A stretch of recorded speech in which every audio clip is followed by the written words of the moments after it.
Hello students, कैसे हैं आप सब। आज मैं आपको गद्य भाग का नया चैप्टर आखिरी चट्टान पढ़ाने जा रही हूँ। उसके लेखक हैं मोहन राकेश। पहले मैं आपको उनके जीवन परिचय के बारे में बता देती हूँ। देखिए, मोहन राकेश का जन्म 8 जनवरी 1925 को अमृतसर में हुआ। इन्होंने पंजाब विश्वविद्यालय से हिंदी और अंग्रेजी में एमए किया। जीविकोपार्जन के लिए वर्षों तक वो अध्ययन का कार्य करते थे। मतलब कि देखिए, अध्यापन का कार्य किया उन्होंने और लंबे समय तक उन्होंने सारिका पत्रिका का संपादन किया। पत्रिका का नाम था इनका सारिका। और इन्हें संगीत नाटक अकादमी पुरस्कार मिला।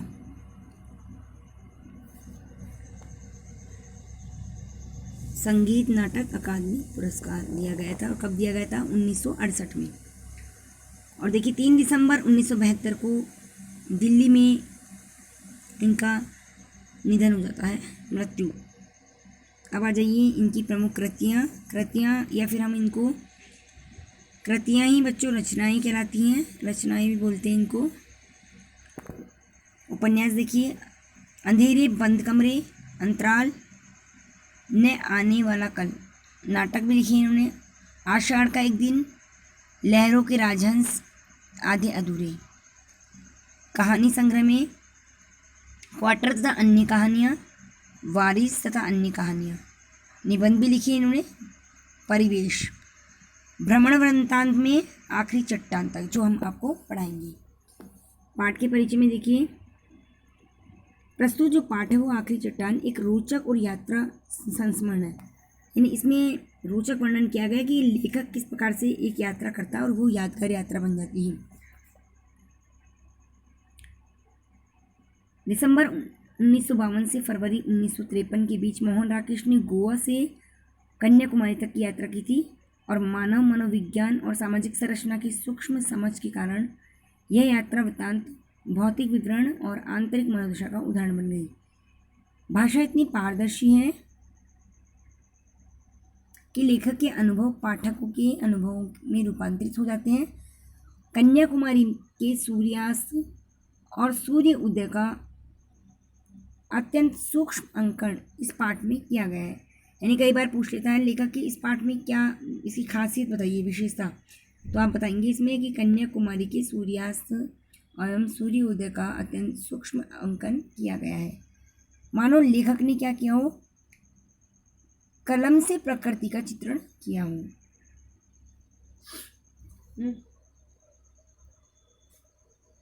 तो आप स्क्रीन पे देखिए, पहले इसको अच्छे से पढ़ लें।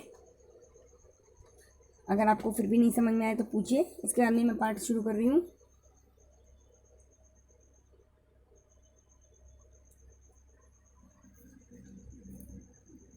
अब देखिए, अब हमारा पाठ शुरू हो रहा है। आखिरी चट्टान। कन्याकुमारी सुनहरी सूर्योदय और सूर्यास्त की भूमि।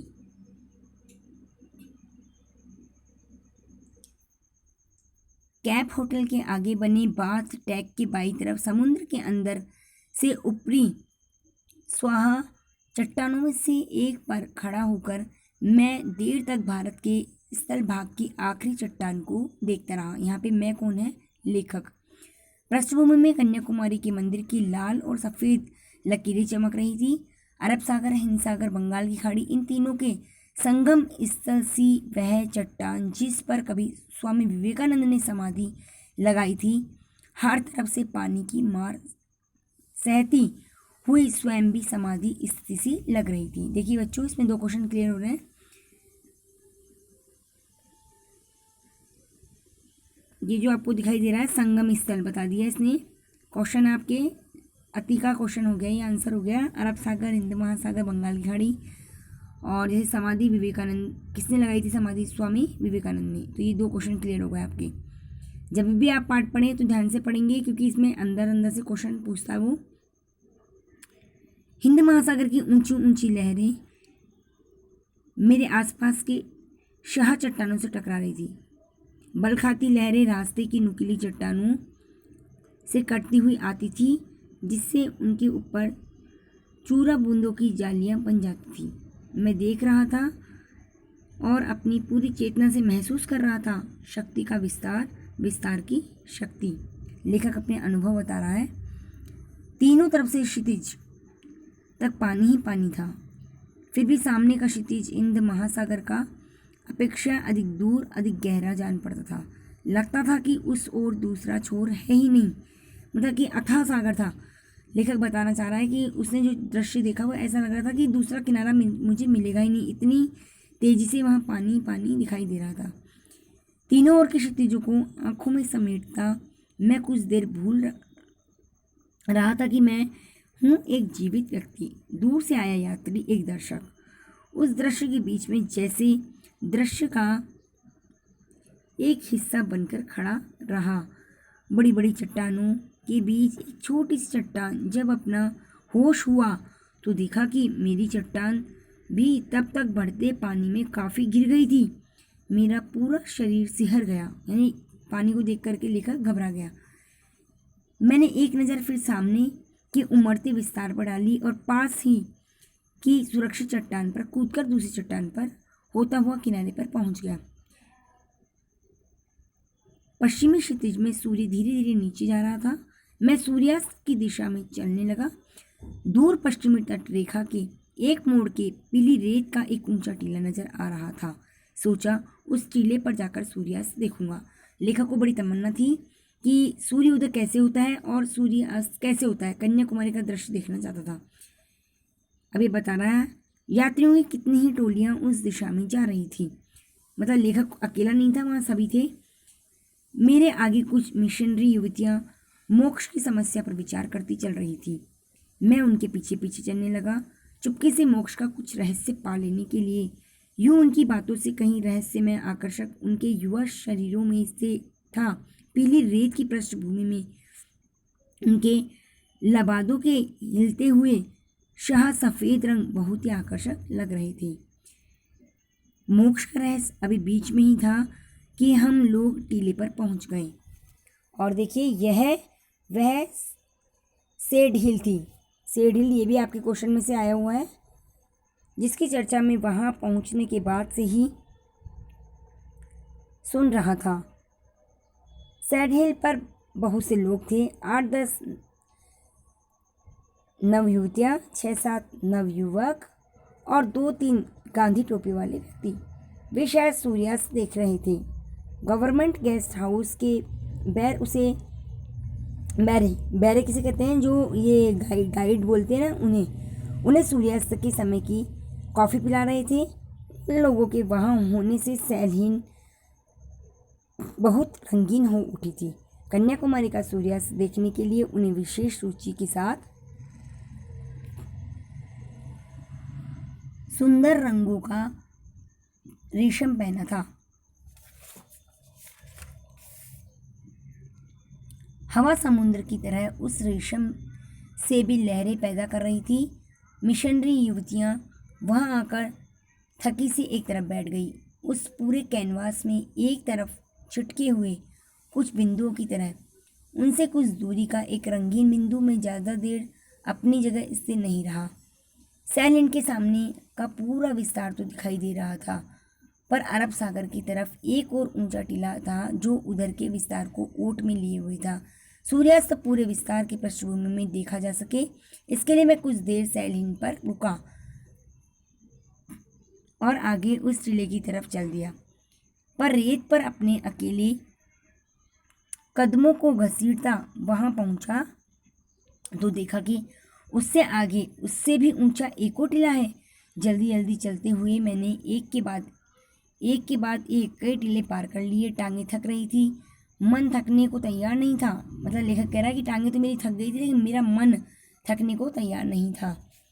हर अगले टीले पर पहुंचने पर लगता था कि शायद अब एक और टीला है, उस पर पहुंचकर पश्चिमी क्षितिज का खुला विस्तार अवश्य नजर आ जाएगा।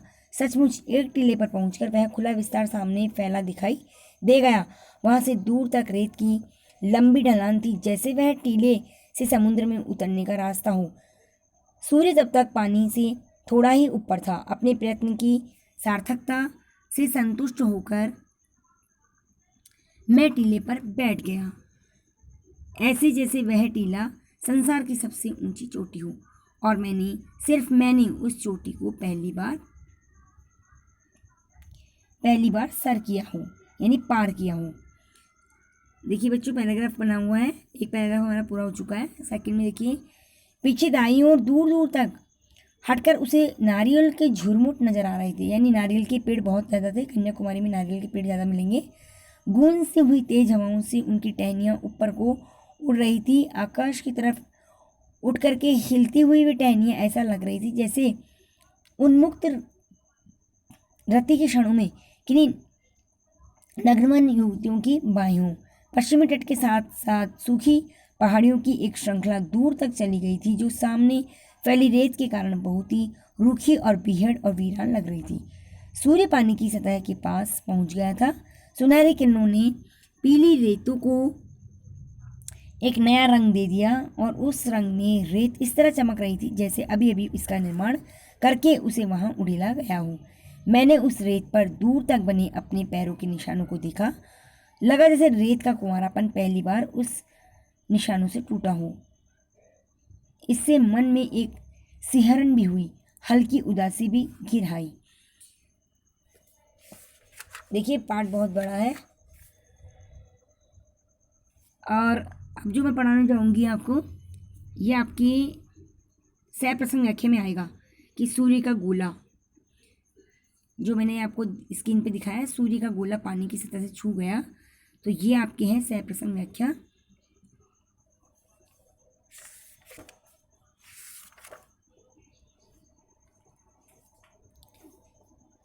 देखिए, सूर्य का गोला पानी की सतह से छू गया, पानी पर दूर तक सोना ही सोना ढुलाया। कैसे? सूर्य की किरणें पानी के अंदर गिर रही है और पानी चमक रहा है, तो ऐसा लग रहा है सोना ही सोना पड़ा हुआ है। पर वह रंग इतनी जल्दी बदल रहा था कि किसी भी एक क्षण के लिए उसे एक नाम दे सकना असंभव था। लेखक कहना चाह रहा है कि मतलब मैं उसे सोने का नाम दूँ, 1 मिनट में वो कलर बदल गया, यानी पानी का रंग जल्दी जल्दी बदल रहा था। सूर्य का गोला जैसे एक बेबसी में पानी के लावे में डूबता जा रहा था। धीरे धीरे वह पूरा डूब गया और कुछ क्षण पहले जहाँ सोना बह रहा था, अब वहाँ लहू नजर आ रहा था। कहने का मतलब पहले उसका रंग कैसा था?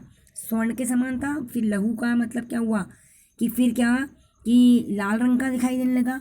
फिर कह रहा है कि कुछ और क्षण बीतने पर लहू भी धीरे धीरे बैजनी और बैजनी से काला काला पड़ गया था। ये आपकी पूरी व्याख्या हो गई है यहाँ तक।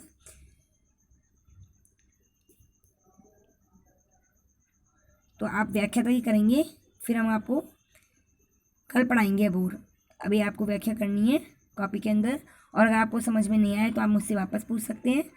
ओके।